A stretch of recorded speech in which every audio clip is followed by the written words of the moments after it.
Uhaw. So ito nga guys, nakapaniksay din tayo sa wakas. Matagal-tagal, buwan yata lumipas bago tayo makapaniksay.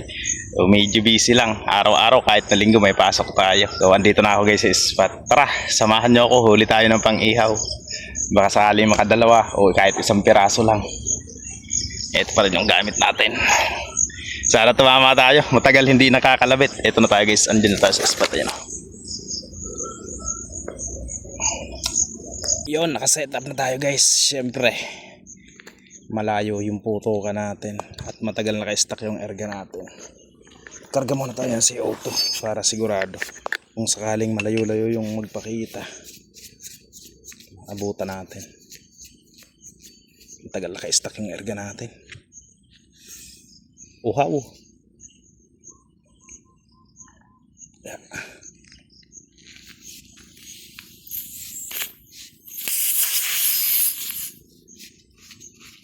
Medyo mahina na yata yung CO2 natin. Ay.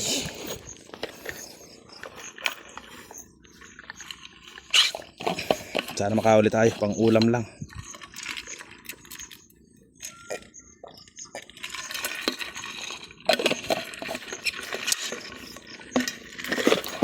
Ay.